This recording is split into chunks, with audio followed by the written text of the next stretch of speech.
नमस्ते, म Ravina Gopali, nursing instructor of Kalika medical and technical institute.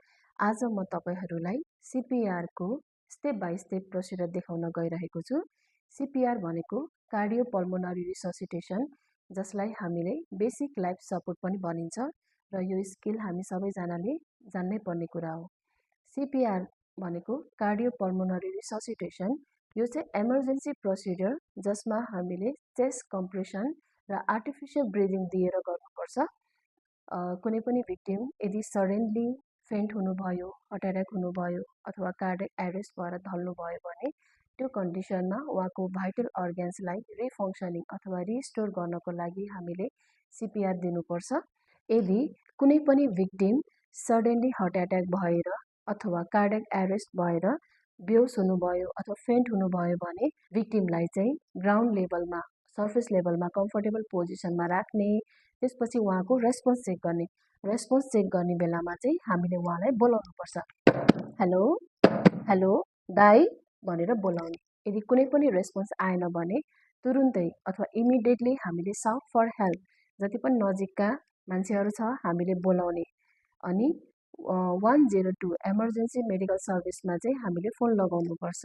त्यसपछि हामीले भिक्टिमको एबिसी चेक गर्छौँ। हामीले एबिसी चेक गर्छौँ। एबिसी भन्नाले एयरवे, ब्रिदिङ र सर्कुलेसन। एयरवेमा हामीले भिक्टिमको माउथलाई ओपन गरेर कुनै पनि अब्स्ट्रक्सन छ कि छैन भनेर हेर्ने र एयरवेलाई चाहिँ ओपन गरिदिनुपर्छ। यदि माउथमा कुनै पनि अब्स्ट्रक्सन छैन भने हामीले ब्रिदिङ हेर्ने।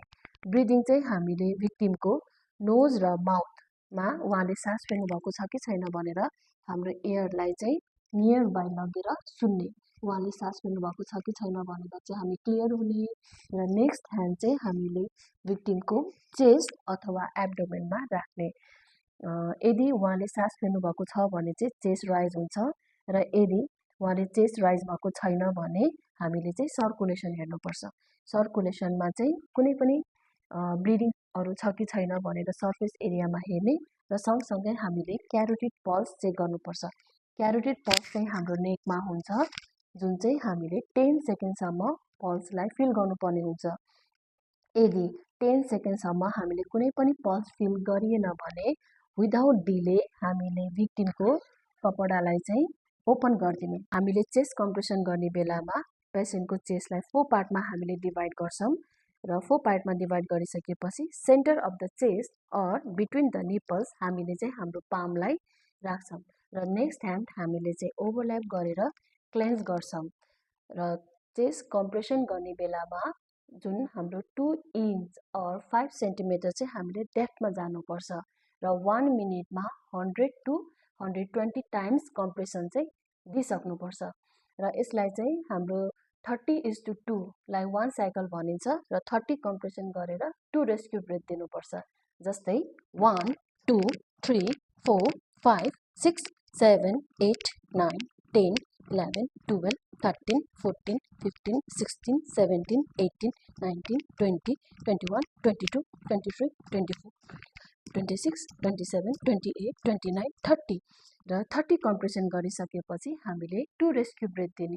2 रेस्क्यु ब्रेथ दिने बेलामा हेडलाई चाहिँ लिङ्क गर्ने र चिनलाई चाहिँ लिफ्ट गर्ने र नोजलाई क्लोज गरेर हामीले चाहिँ पुरै ब्रिथ दिने।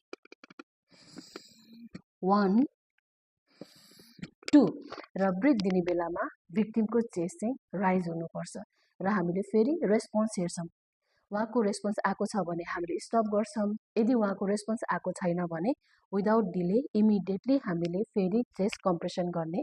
30:2 1 2 3 4 5 6 7 8 9 10 11 12 13 14 15 16 18 19 20 21 22 23 24 25 26 28 29 30